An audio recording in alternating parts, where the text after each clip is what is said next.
being recorded. And welcome everyone on this very special webinar organized by the Wize Move Society, the online platform for the over 50 generation.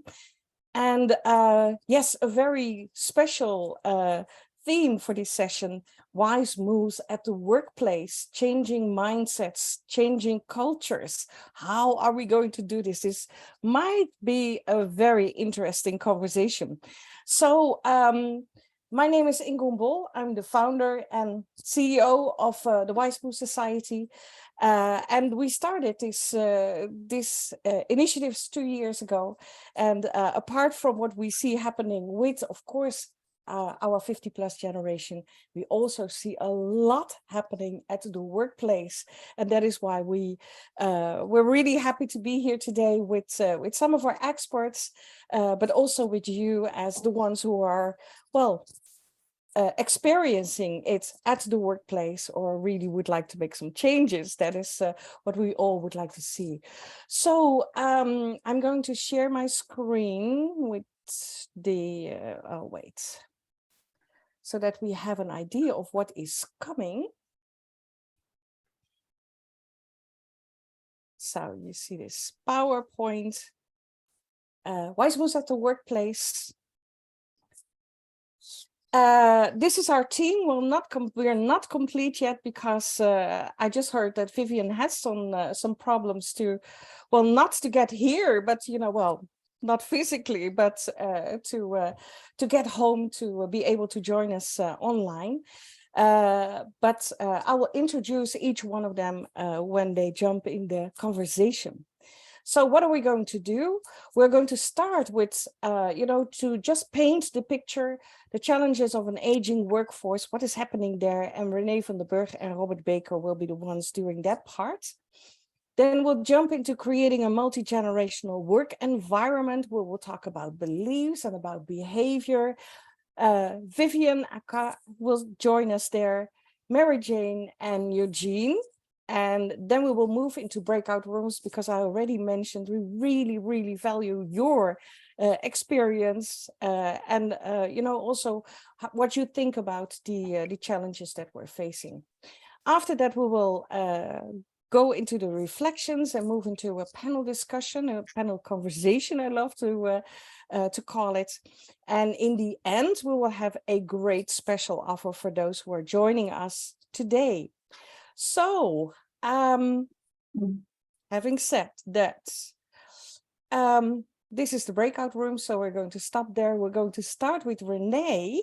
And if we look at Renée, I know her now for quite some years. Renée has an international background as HR leader in corporate environment, international background, board member of several mostly women organizations, leadership and career consultant, business owner, global mentor, and one of the thought leaders of the Wize Move Society. So really great to have you here, Renée. And you're going to start with just painting that picture. What is going on? Yes, thank you, 𝗪𝗪𝘃𝗲𝘀, for the introduction, and happy to be here for this interesting topic. Let me indeed start with painting the picture a little bit of that landscape we're looking at. The last decades, we've seen quite substantial changes in the way how we live and work. There's longevity, we have increased medical science advancing, and that brings us this. And so people stay active and moving around much more and much longer than earlier generations. They stay active and they want to contribute. And they want to remain, relevant and make the changes and make the impact that they want. And in many cases, it's not only the want of people to stay active longer and relevant longer, but it's also about sometimes a must, because given a longer lifespan, we may just also need to work longer and earn money longer. So it's a need and a must for some. And I think there's interesting research. We won't talk about too much research, but there's research done by the Aegon Group on longevity and also how people think about continue with work even after their formal retirement date is there.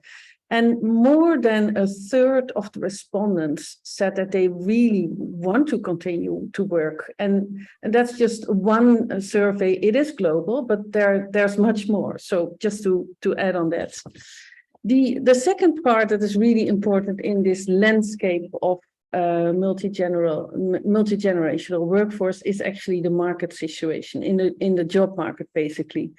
What we see is that the job for life is long gone. People are looking for more flexibility.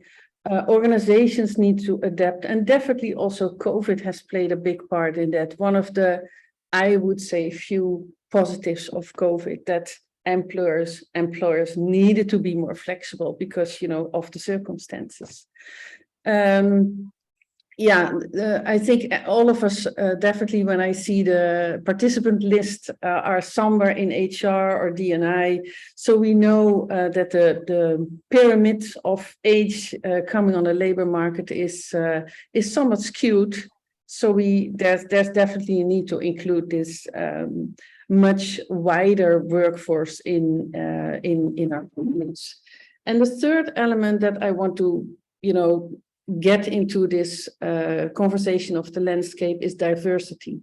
So I guess we all know the benefits of diversity. By now, most of the organizations realize that getting different input, more input, you know, from different angles will help you as an individual, as a team, and also as an organization. And given the fact that the marketplace of organizations needs to it should be mirrored in their internal workforce. And given the fact that, you know, the boomers are increasing in numbers in society, it's just only normal that companies and organizations are going to include the 50+ workforce also in their diversity efforts. So I think we can all agree that this is a topic that is really on the agenda.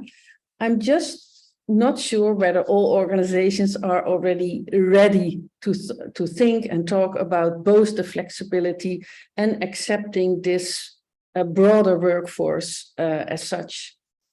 We know that age discrimination is a fact of life. We know that some of our systems and practices are still quite rigid, like retirement age or working a fixed number of hours.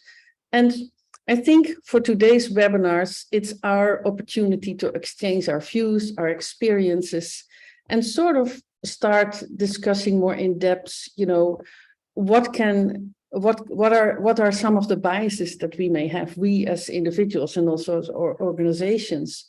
What can organizations and employees do themselves to create a more embracing and inclusive culture? And of course, what can organizations do and how can we help them to embrace this change? Because it is a change. It is change of culture, change of mindset. And that's where it's all about today. And with that, ङ्un, I would like to open the Q&A or the discussion, the panel. Back to you. Yes, thank you, Renée. And I like what you say. You know, there is a need that we need to do something, and that is, you know, for most people that is already obvious, but are organizations ready to do it, and are they really acting on it? There was a research by the OECD that actually, you know, if you look at organizations, 83% are aware that this is happening, but how many are really acting on it? And that number, if you look at it, it's only 5%. So that number really needs to be, you know, that needs to be a lot higher. Yeah. Absolutely.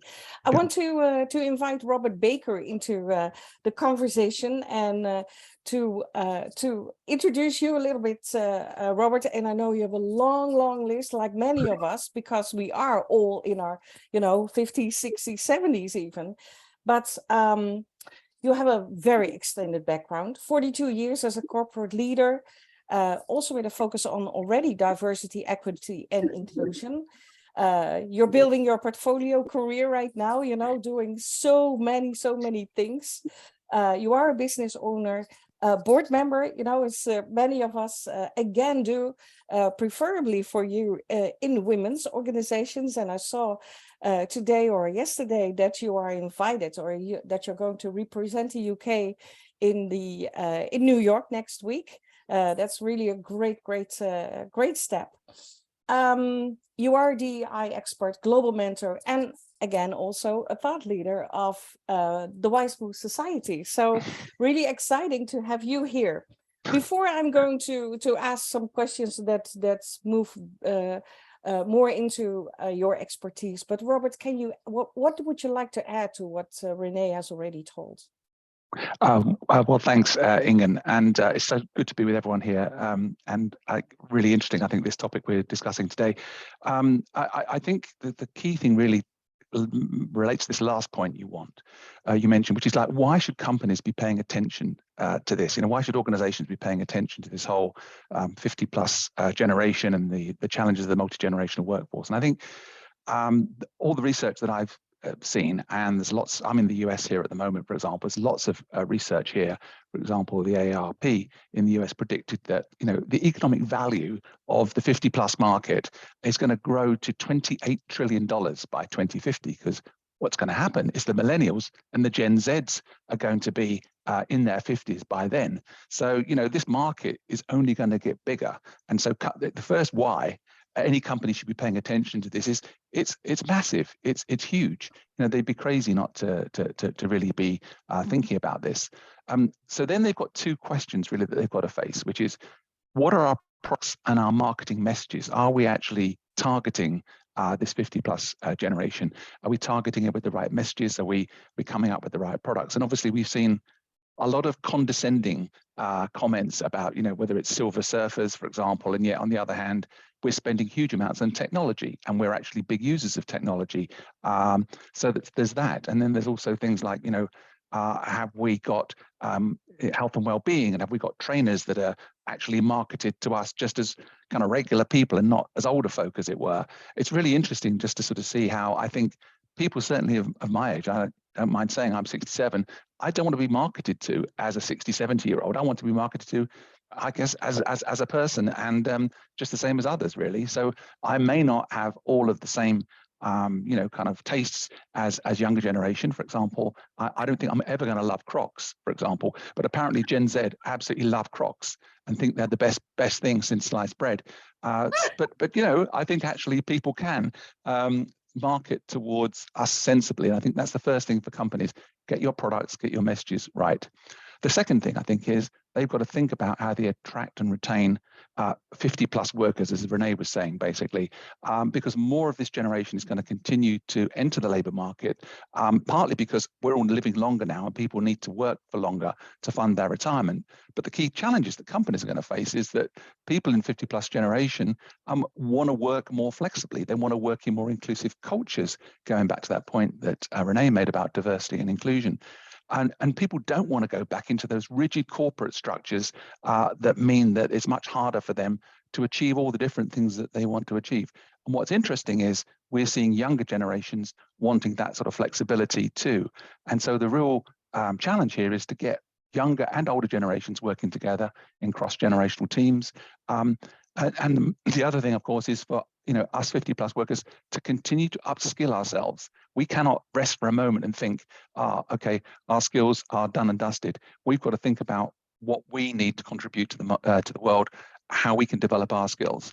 And I think some mentoring or reverse mentoring can be very helpful there to help us with our, you know, mindsets and skill sets. So let me just pause there, but I think, you know, it's a massive opportunity.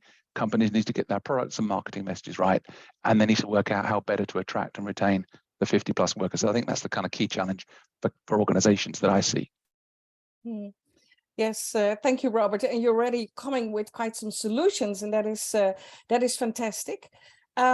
I would like to ask one, because we're not going to really dive into numbers, but one number is interesting, because we still see people over 50 losing their jobs, you know, when we still have this, we're short of really great talent, of professionals. We see them losing their jobs. And so how can you, what you mentioned, retain and recruit? Renee, this is something that we have been mentioning before also, when we're looking in these numbers. What does it cost? What is, you know, if you want to recruit someone new, instead of making sure that you keep them in your organization right now? You, from your HR background, there's quite some numbers about that. I need to unmute myself, sorry. Yeah, there's, I mean, definitely this depends on, you know, country, job market where you're in, and country and whatever. But what we've done for instance, for Asia, we've done some research back then when I was working in Asia, and we would definitely have like a 1 year salary for recruiting. Not only, you know, job searching, we always needed to do the recruiters or the headhunters. There's this period of ineffectiveness when people sort of move out of their job, maybe, you know, have a couple of months of no person in the job or an interim. Then you have to get a new person in for another, you know, depending on the role, 2-3 months at least to get them at full speed. So it's really costly. And it's very interesting what you say, because one of the things that companies often bring on the table when they're speaking about hiring older employees is the cost, because, you know, wow, we pay for tenure, you know, for the longevity of the career. While I think all of us here in HR know that we are currently much more focused on paying for the job. So it's actually two sides. One is the recruitment cost is high. And two, you know, this thinking about you have to pay higher salary always for people with more experience is also a little bit, it's still happening, obviously, but it's definitely on the return side of how we are handling things in HR. Mm-hmm. Interesting, that cost element on these two aspects. Yeah, good. Thank you for asking. Yeah. Thank you, Renee. And you also see, of course, that, you know, people who do get in that later stage of life, that they do want to stay active. You already mentioned it, but there is this moment that competition of, you know, money and power and things like that. That is, you know, that's, well, I cannot say completely gone, but there are different things in life that become more important. So, you know, having the opportunity, doing something that really is what you would like to do, fits with your values, with your purpose, is much more important than that high income. Yeah, absolutely. Yeah, Robert, I would like to move to you again. What are the similarities and differences between the wants and needs of different generations, different segments of that multi-generational workforce? Very interesting topic, I think. Yeah, absolutely. Thanks, Ingen. And I'd certainly recommend anyone that wants to get into the minds of multi-generational workforce and for example, Gen Z and Gen Alpha, to read an article in Fast Company magazine, which I posted on LinkedIn, I think yesterday or the day before. Because I think what we're seeing in terms of differences is that the new generations coming into the workforce have, you know, want much more balance between work and life, and they're more concerned with values and the social impact of the organization is going to have. And that I think applies to both men and women coming into the workforce. Certainly they're all about authenticity, basically, and that's, I think, something that's kind of really important to them. And of course, the other thing is they come into an organization and want to have a voice right from the start. They expect an equal voice right from the start. And because they're tech enabled, that voice can be quite loud. So it's quite different to when, for example, as a baby boomer, I started work when kind of like you worked your way into an organization, you got promoted and then you had a voice. This is very, very different. I think also the Gen Z men want to be more present fathers. Gen Z women expect to have equal careers, and they've all grown up with more diversity and inclusion around them. They know all about gender fluidity. They know all about all the aspects of diversity. So you know, we can learn a lot from them. And you know, for them, parental leave is going to be key, as is work flexibility. And they want leaders and managers that totally recognize that, know how to build these inclusive cultures and offer that kind of environment. I think, like I said, that might be different to boomers when they started work. But actually what I see now, actually coming back to the similarities, is that actually a lot of boomers or 50+ generation now want more flexibility. They want, actually, they're more concerned about purpose. They're more concerned about value. So actually, I think in a sense, there's probably more similarity across the multi-generational workforce than we think. And I think what's absolutely critical is that basically these segments talk to each other, that we talk to people who are different to us at different ages, different generations, because we can understand their experiences, how they're seeing things, and then obviously we can work on strategies that kind of can bridge that. So I think it's interesting. I think there's a lot been said about the differences, but I think there's also a lot of similarities actually between what people want from work today, and so it'd be interesting to explore that further. Yeah, absolutely. Thank you, Robert. And yes, it is a very interesting and very important that we talk to each other and that we embrace the diversity, you know, and it's not only about age, but all the ways that we are different. We, you know, we're all human beings and we are totally different from each other. And we have to embrace that diversity, you know. The better we do that, the more interesting the conversations are and the more creative what comes out of it. And that is something we should not forget. So thank you, Robert and Renee, by painting the picture what is going on. We'll hear you later in the webinar again. I am moving to that next stage because we now see what is what has happened and what the landscape is, how we what is going on. But we see the need, but what is reality? And that is the part that we will be diving into right now. So we'll talk more about what is going on, what do we see, and we have a lot of things that we want to mention there as well. So I am going to let Mary Jane Roy open that's part of the session. Mary Jane, well, she started as a nurse in the military space, so it's long ago, but it does, you know, explain the way that you dive into, especially these the things that you know, that's the mind and what is happening to your brain and how you react as a person. So business owner in fitness and wellness industry also quite some time ago, but you've been a board member for several organizations, and we see a lot with us that people are board members mostly of women organizations. That's very special, but that is also, of course, a group that has been, you know, there's still a distance to what it should be. So it can be explained, and that is also probably why you really like this topic as well. Current business, corporate advisor, facilitator, presenter, supporting inclusive age-diverse workforces, building stress hardiness and resiliency skills and strategies to increase staying power and to thrive. Also thought leader and a trainer at the Wize Move Society. So Mary Jane, we have this conversation regularly. You know, I don't like to talk about the negative part. You know, if I open, for instance, LinkedIn with all these conversations on the topics that get most response are about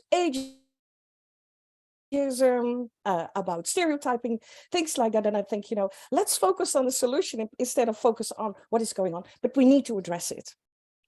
The floor is yours. Thank you, Ingen. Thank you. Thanks for the introduction. It's the reality. It is really part of painting the picture of what we're experiencing.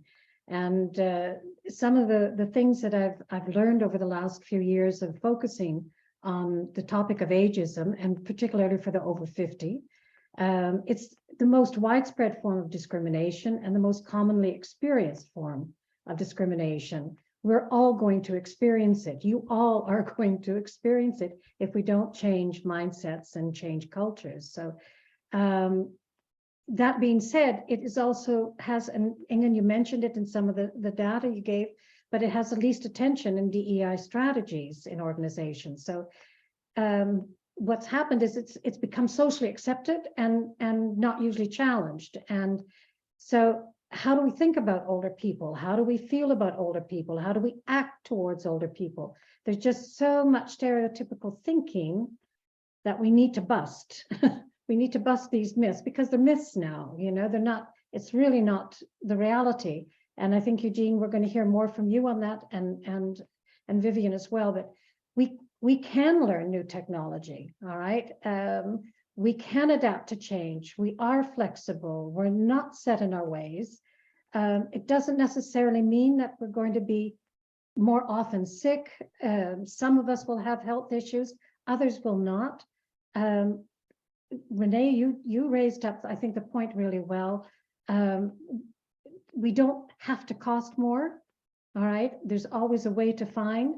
And the fact is that we are, and teams are more productive if there is that diversity in age. That is research that is unequivocal. So I guess my main message to all of us is that we can't let age define us. We really need to stop painting the entire over 50s with the same brush. And that goes for any group that is discriminated against. We are individuals. Robert, I heard you say something. I want to be marketed to as a person, you know? And that's something that we really need to remind organizations, companies, and certainly marketing. You know, we need more Unilevers with products like Dove celebrating the older person, you know? Mm-hmm. This is something that really needs to happen. So that kind of is where, you know, what intrigued me, you know, to get really focused on this group as well as the other work that I do. Absolutely. Yeah. Thank you, Mary Jane. And we will hear more from you, but it is, I like you to share. It's instead of me focusing on that part that I really would like to not address and move to the solution immediately. Yeah. Thank you, Mary Jane. And yesterday, while preparing this webinar, we already had a wonderful conversation on this topic, you know, because there is so much to do. And Eugene Smit from South Africa is actually going to be the next speaker on this topic. Eugene, extended corporate HR experience, educator at academic organizations in South Africa, neuroscience expert, so a lot to do about the brain, business psychologist, business owner, and a teacher, one of the influencers at the Wize Move Society. And Eugene, you know, you have so much to tell, so much to share. And I always say, before you start talking, you know, we have to end this session at 6:30, you know. So the floor is yours. Thanks, Ingen. I do want to just jump back quickly to what Renee and Robert touched on. And the sense that I have is when you bring in an experienced person into a role, what tends to happen is they move the needle a lot quicker than an inexperienced person. And I've seen this in various circumstances where you move into an organization to assist them and people are astounded at how much is achieved in a short space of time. The second thing I want to touch on is Parkinson's law. And I don't know if you've heard the Parkinson's law before, but work will fill the space available to it. So flexibility actually increases productivity and increases output of individuals, because if you give people the same amount to do in a shorter space of time, it's amazing that all of the work still happens. So and again, there's lots of anecdotal evidence in my career where I've seen that happen, where you reduce people's working hours from a full day to a half day, and they still outperform everybody and still deliver everything they did before at a smaller salary. Okay, so it's just something I wanted to touch on briefly. But the other thing that's fairly close to my heart is this whole notion of bias, prejudice, discrimination, all of these sort of aspects, stereotyping. And what I find is that these are all behaviors that stem from very deep beliefs. Now, organizations also develop beliefs. So what is your organization's belief in terms of employing people in the 50+ age group, and how does that affect your employment practices? Now, beliefs in essence are developed over our entire lives. It's a bit of nature and nurture, a lot of nurture that starts getting us to think in certain ways. And unfortunately, these behaviors become unconscious and automatic. So the beliefs that we have around people being able to perform beyond a certain age are automatic, are unconscious, and are not deliberately thought through, and organizations then act in a certain way against those people. So I also hear the notion of diversity in terms of employing diverse people, but if you haven't created inclusivity, diversity is meaningless. If you haven't got a culture of psychological safety that allows people to share with complete honesty and openness, then inclusivity doesn't exist and diversity is useless. So what is your organizational culture, and how does that organizational culture impact your broader delivery and performance zone? And if you go back to the psychological safety model, if you've got both high standards, which most companies claim to have, and high social safety or psychological safety, then you have a high performance and learning zone. As soon as you drop the psychological safety in a high standards environment, you get an anxiety zone. And anxiety and fear, unfortunately, takes people to their defensive space, their unthinking space. It's an autopilot defensive reaction. And it doesn't have to be this huge, big limbic flip that we sometimes associate with defensive reactions, but people act in a mildly defensive way, are not doing the best thinking, cannot do the best thinking, and organizations are shooting themselves in the foot. So ageism and all of these other biases need to thrive in an environment that opens it up for them by ensuring that your culture allows people to thrive, to think, to be utmostly honest, to take ownership of things that have gone wrong. And it's easy to say, a bit more difficult to implement. I'm going to leave it at that.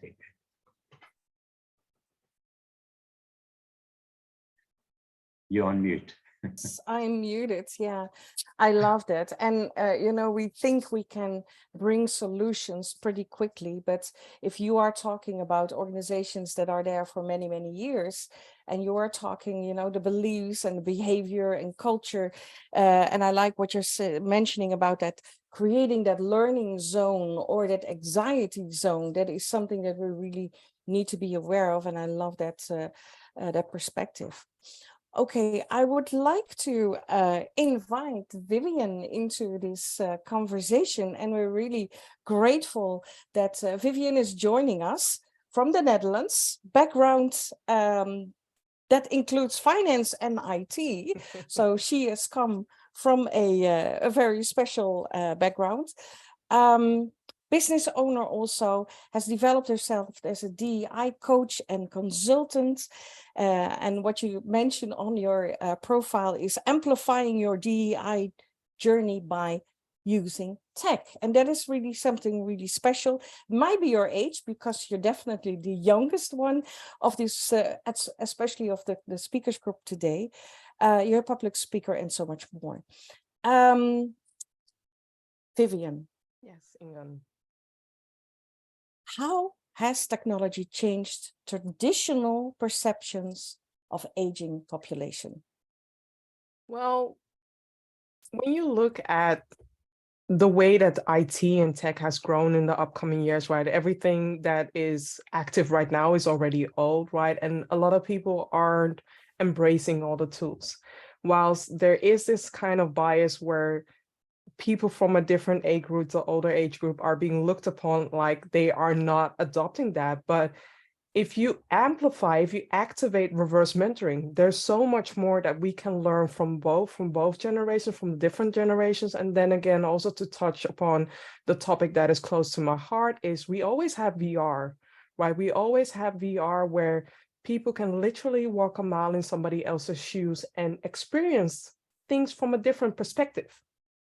Vivian, can you explain VR? Maybe there's yeah. people, you know, maybe not all. Yeah, yes, exactly of course. What this is. So virtual reality is a way, and it's not in a way that Meta is doing, right, with cartoons. Virtual reality is literally you taking place in a experience, in a movie scene, where you are able to walk a mile in somebody else's shoes, whether you are a bystander or whether you are the individual, that the main character who is experiencing an experience, right? So in this case, I'm talking about seeing the microaggression regarding the different age groups and experiencing that so that you can do your best to prevent these from happening, but also seeing everything that is subtle, all the subtle biases that are available, whereupon a lot of people are saying, well, Peter did a nice job. He's such a good guy.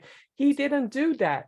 But when you go through that experience your own, you are able to confront your own unconscious bias without me being in the center, right? It's all about you becoming your own teacher and becoming your own bias trainer, whereas you unlock empathy. And since Obama was also talking about a few years ago while he was president, he was talking about the empathy deficit. I do believe that there is a lack of empathy within the workplace where we only use the lens of ourselves instead of thinking about what lenses is the other person using and how can I change that, or how can I help to understand them so that I see things from a different perspective. And that's how the virtual reality can be an added value, to see things from a different perspective and experience things from a different perspective.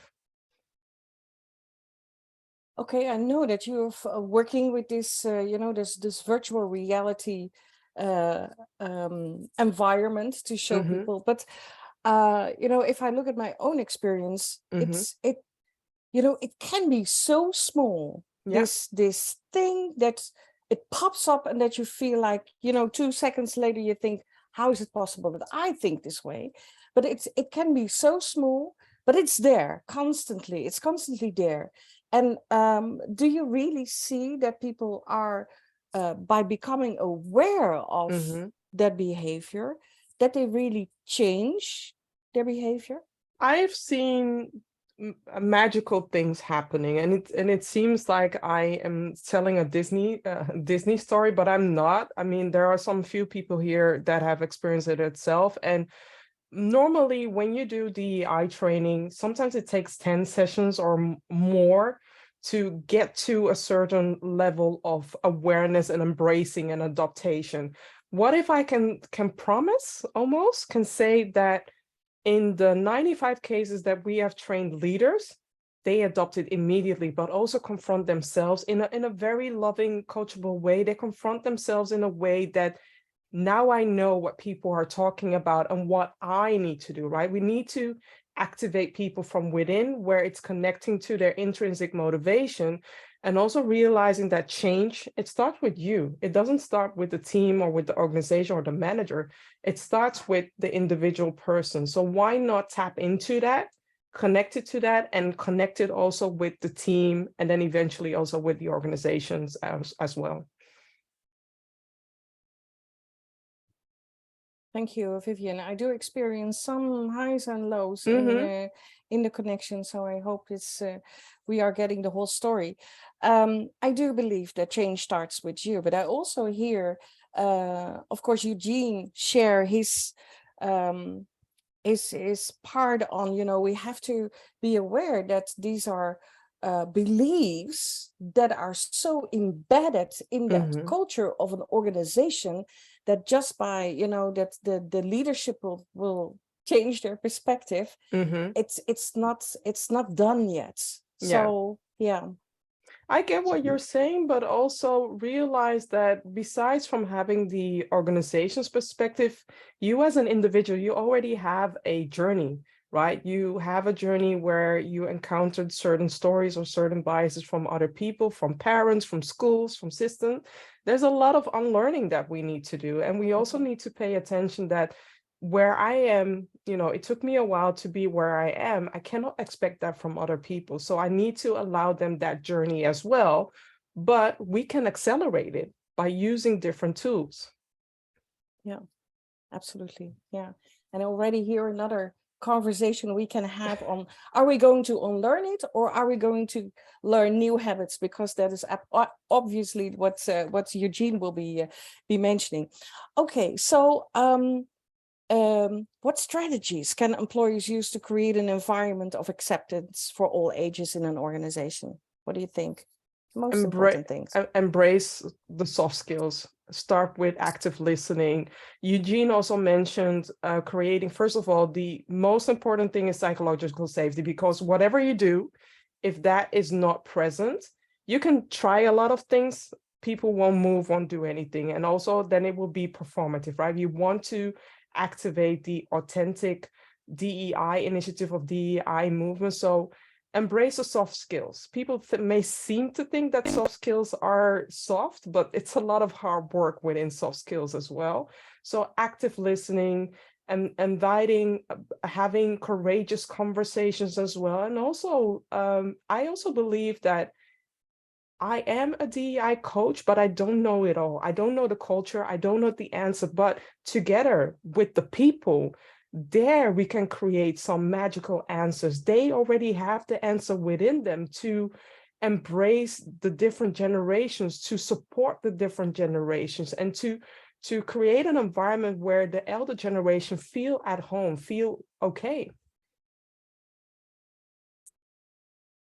Eugene, if it's a short question, or otherwise we move into the discussion after the breakout rooms. Yeah, a very quick just jump in. Yeah, Ingrid, very quick comment.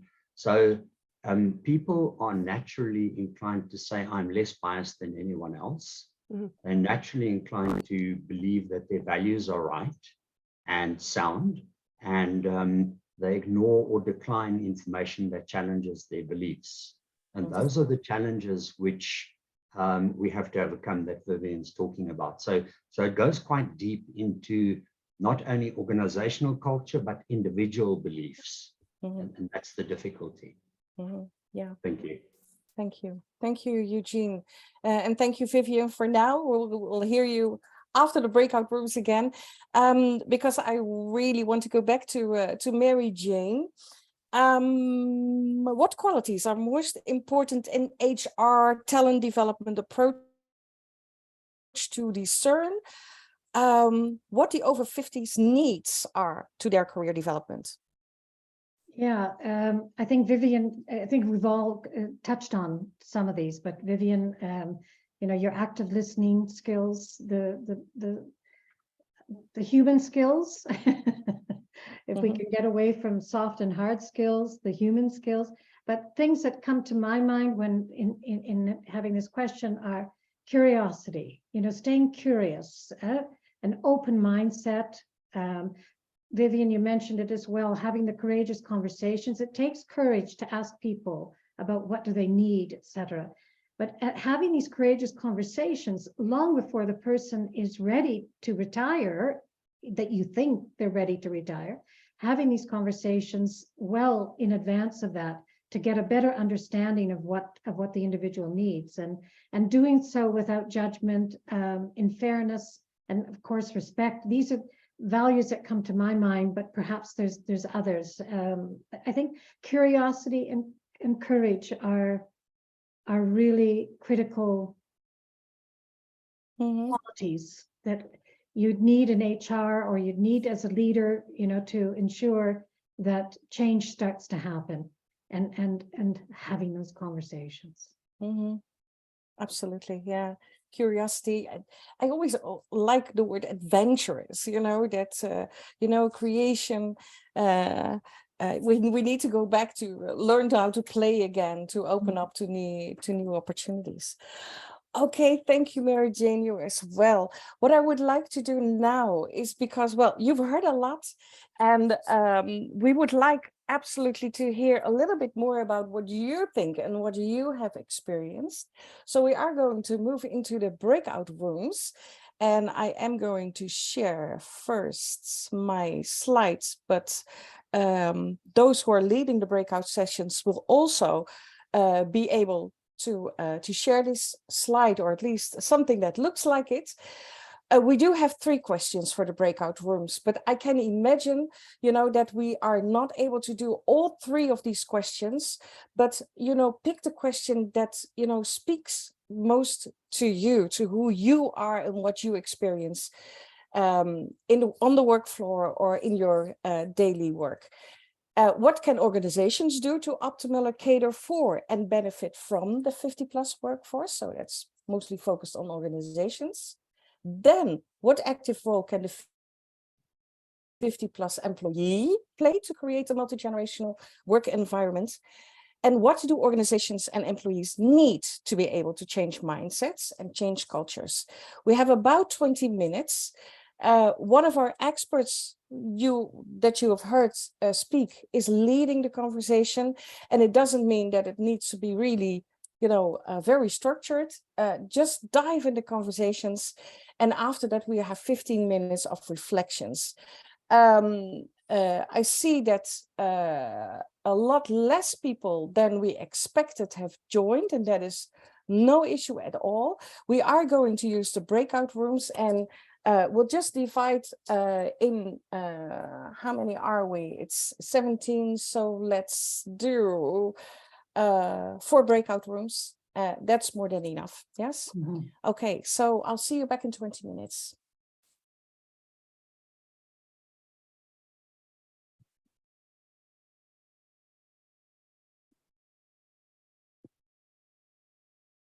Did you open the breakout rooms? Oh, here we go. Right, got it. Coming up, Yeah. yeah. Yeah.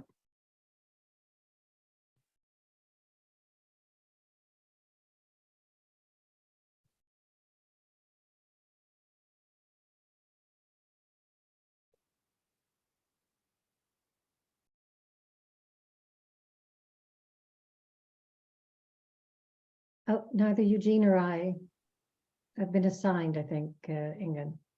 Probably because we were co-hosts. I don't know. Eugene, you're on mute. So I shall see somebody needs to go to room room 4. 4? Yeah, I'll go to room Okay. 4. Yeah. Okay, all right. I'm just going to join room 1 and just listen in. Vivian's already there. I'll just move between the rooms. You can do that? You're Yes. co-host, yes, you can. Yes, yeah. Okay, that's actually very good. Yeah, then I can get a little bit of a thread as well. Yeah. Okay, cool. See you just now.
Practice from, we know that practice, I guess, from some of our HR experiences.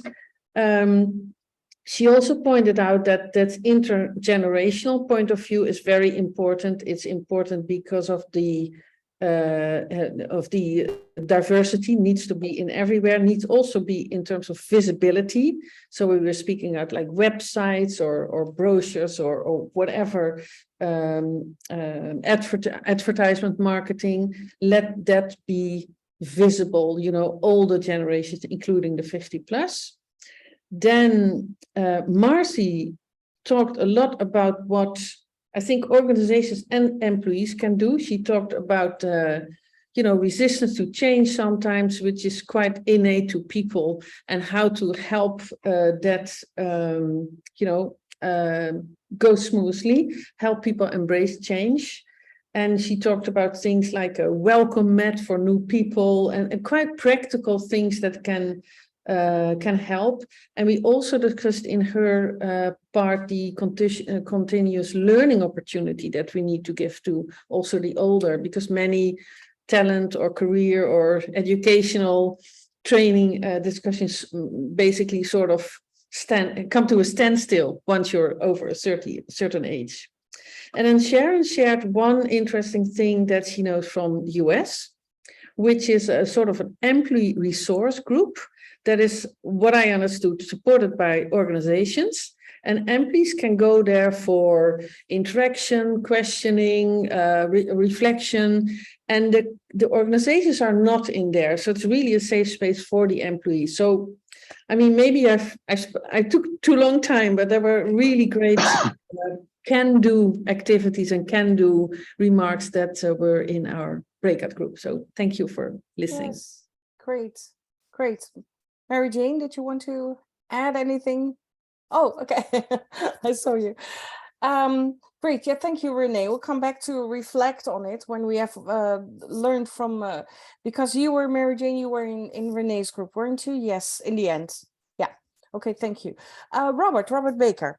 Yes, hi, Ingen, and we had a fabulous session. I had Kansu, Reshmi, and Joanne in the session, and we managed to cover all three questions more or less. But the first one was really the one we started with: is what can organizations do? And I mean, we very much touched on the fact that organizations need to be offering more flexibility to attract and retain the 50+ workforce and to get the benefit from them. And that might be things like kind of part-time options, location choices. And we looked about tasks as well. Maybe there are certain tasks that the 50+ generation is better at, and or maybe some tasks that could be passed to younger generations. For example, new systems, buddying and mentoring on new systems, for example.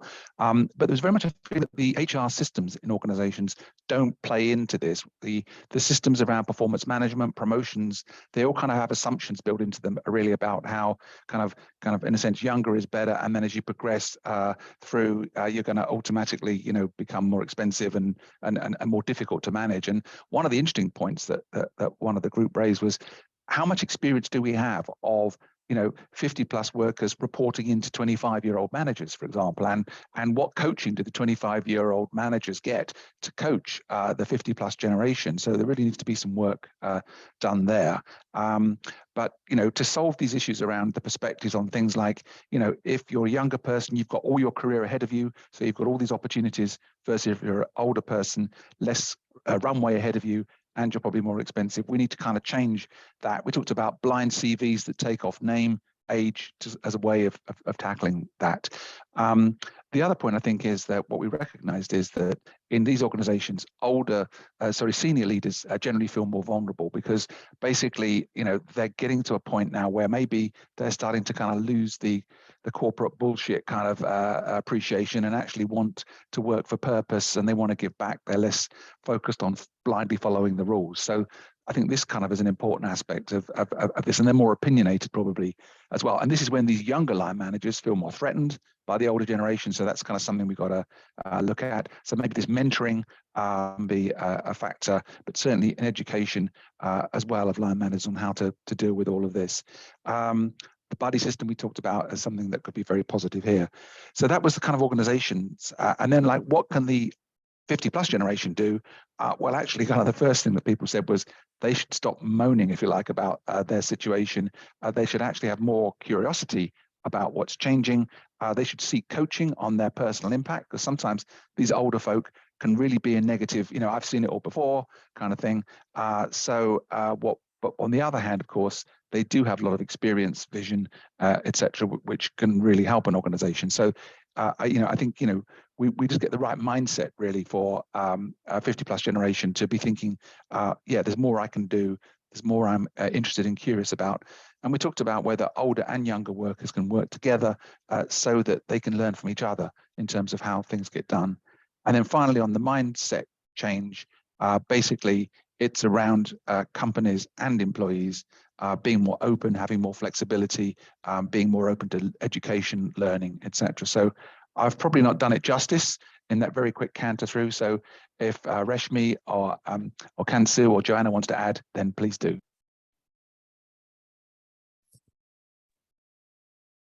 No, I think you covered a lot. So thank you. Thanks a lot. It was 20 minutes. So it was a really nice summary covering everything. Thank you for that.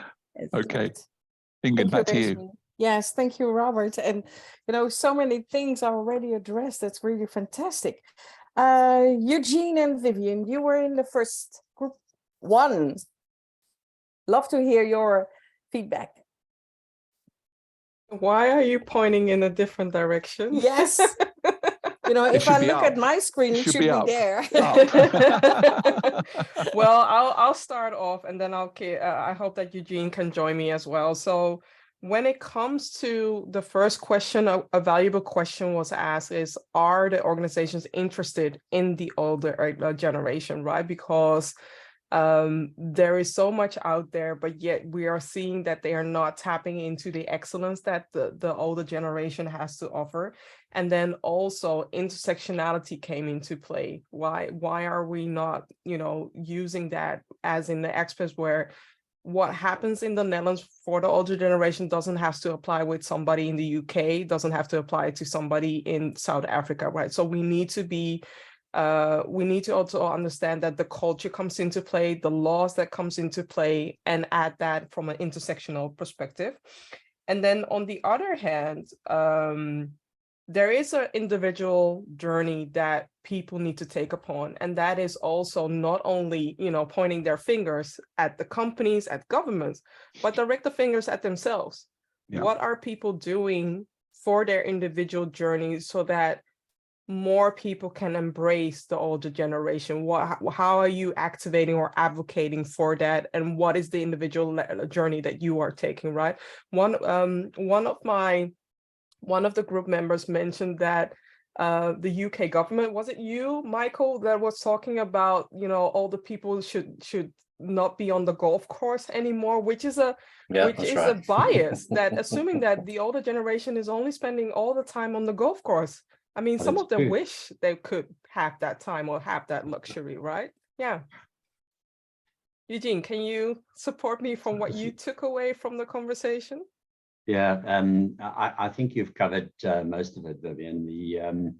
The key for me is the willingness of the organization to take this on, because it doesn't matter what we do as team members or employees of an organization, understanding the nuances of how all of these aspects play out.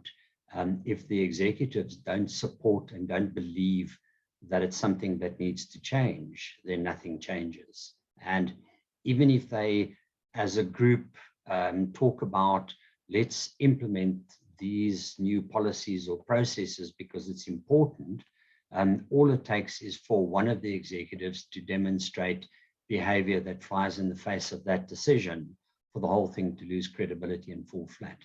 So it has to be an organizational approach, and it has to be a complete change management process that drives these changes through an organization. So because you're dealing with individual adoption of new ways of seeing things, but you also need to look at policies, processes, procedures, and so forth in organizations that operate differently to what the executives are purporting as a belief. So those are some of the things that came out. I think that covers it about Vivian. Anybody else in the group want to add something? Michael, Jenny? Okay. No, I think you've covered it all. Great. Well, it was already a lot. Thank you, Vivian, and thank you, Eugene.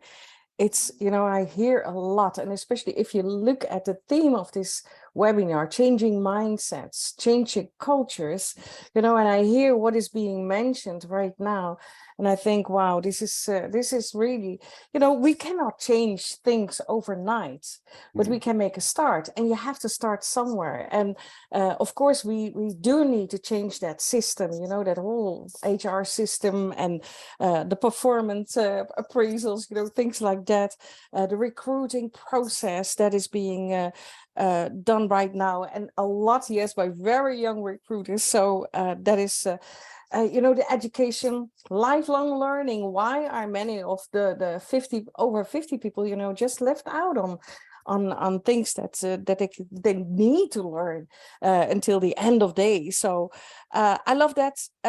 Yes, we need to tap into their wisdom, and I love, Eugene, again what you say. There needs to be a willingness to change, you know, and that does change, of course, also by the leadership. And it's not just one thing; it is a total process that we will be leading, and that we will be that will have to go through this whole organization. And I see again, on the other hand, the mindset of the over 50 employee. And I love that what Sharon actually mentioned, that that group of people that come together in organizations in a safe space where they can discuss what is going on and share what is going on. But that I can mindset change starts with me, that people can become more and more aware of what is happening, what they can contribute, and what they are doing. It is that individual journey. So yes, Robert. Oh, thanks, Ingen. One thing that just occurred to me listening to Eugene talking about businesses willing to change and leaders willing to change. I think some of it comes back to them needing to change because they've got a burning platform, and that's often why organizations change. And when I looked at the data on the size of the market and the opportunity, I thought, my God, like what business wouldn't want to be open to that? And it seems like we're in a very similar place to where we were on gender equality 10 years ago, which was we all talked about making the business case for more women in leadership and more women in companies. And what we're doing now is we're making the business case for more older workers to be retained in companies and for us to have a multi-generational workforce. And so we need a McKinsey type, report on the indefatigable business case for why this is so important, because sometimes these hard-headed executives are only going to listen to the numbers, and even then they're going to struggle to change their biases.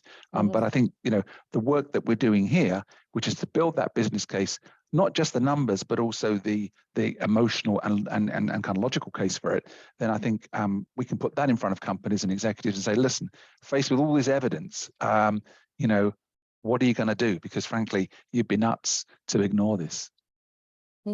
Yeah, fantastic. Yeah, I totally agree. And before we know it, we have quota on how many over 50 generation you need in your workforce.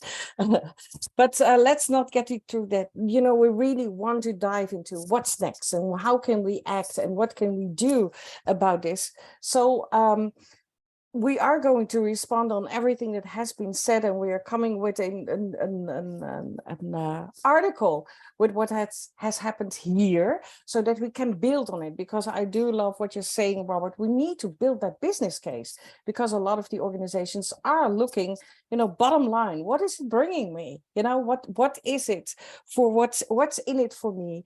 What I would like to do is, because I'm very aware of time, and those who are, of course, they need to leave this session because there's other things that is going on.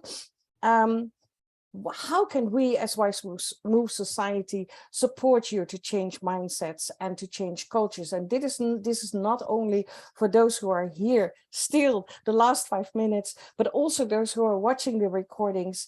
How can we as Wize Move Society support you?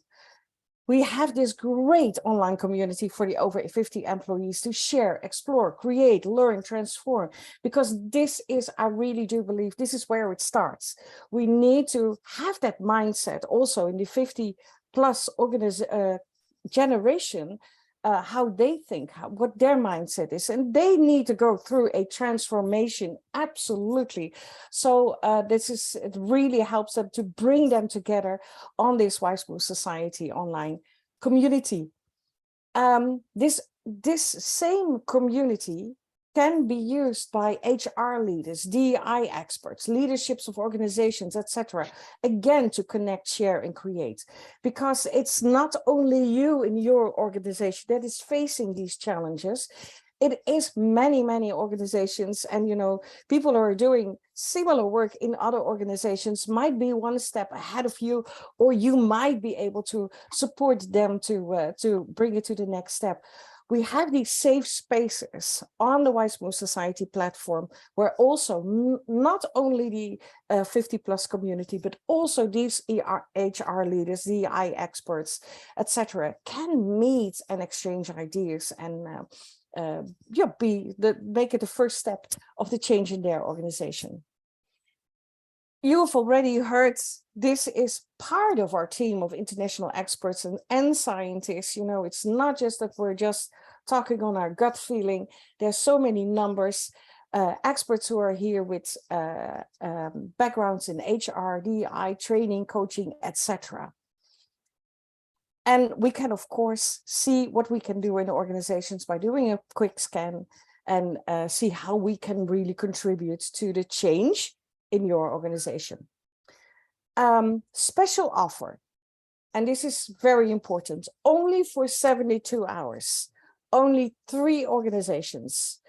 We have a 2-hour conversation with 2 of our experts, and it can be experts of those we have met today, which are really amazing. And we define the top 3 challenges of your aging workforce or your total work environment, and define top 3 recommendations. So what can you do? Where can you start now to make change happen, to change these mindsets so that it will lead to the changing cultures? And that is, you know, we're calculating a worth about €1,195, and you will get it for free. But it's only 3 organizations that will get this special offer, so don't wait too long, and it's only for 72 hours that you can respond. There's also a special offer on memberships of the Wize Move Society, and this also is only for 72 hours. It can be individual memberships. So if you are an employee and you are aware that you have to go through this transformation to be ready for the next so many years. And, you know, I've heard people that are in their 50s, be aware that you will probably still have to work another 15 to 20 years. So you will need the transformation, that different mindset, that different perspective, the new skills, being aware of who you are and what your purpose is. If you are joining as an individual member, 1-year membership, paid for 1 year, so not a monthly, but paid for 1 year, that will now only be €100, and that is normally 139 if you pay it at once. Yeah, so this is also, and then we also have corporate memberships, and these are, I think, at least as important. If your organization is being challenged because you feel that your employees are not, your over 50 employees are not getting there, then we really love to welcome them as well on the Wize Move Society. We'll do an intake. They will get a personal coach for 1 year. And from the beginning, we will include them. We'll make a program for several workshops, masterclasses, etc., that they will do in that 1 year. And the offer right now stands, it is 20% of the total price. So it's a very interesting offer. So for now, what is going to happen? Next steps. Tomorrow, you will get an email with a link to the recording. So you will have an opportunity to look back on what has happened, because a lot has been said. So it will be a recap of the special offer. So you will be able to have a look at it again. There will obviously be a link. Click here and do this. So there will be a link to register for the free conversation or registration for our Wize Move Society community. Yeah. If you have any questions, contact us. We're here for you. And you know, you've met some of the people that are behind the Wize Move Society, and we love to be there for you. So love to hear from you soon. Keep in touch. Make sure that you follow us on all the social media platforms and LinkedIn. Subscribe to our newsletter, and make sure that you see where this is going. So love to hear, and I'm going to stop share again. And I see some that there are some. Thank you. Okay, so again, has been a wonderful conversation. thank you for those who were here also for to share their experience and wisdom. Thank you, Robert, Renee, Vivian, Eugene, and Mary Jane. Was really great, and all those who participated in this conversation. Thank you very much for being here, and we love to hear you, to see you soon. Bye-bye. Thank you. Bye. Bye. Bye, everyone. Bye. Thank you. Bye. Hi, everyone.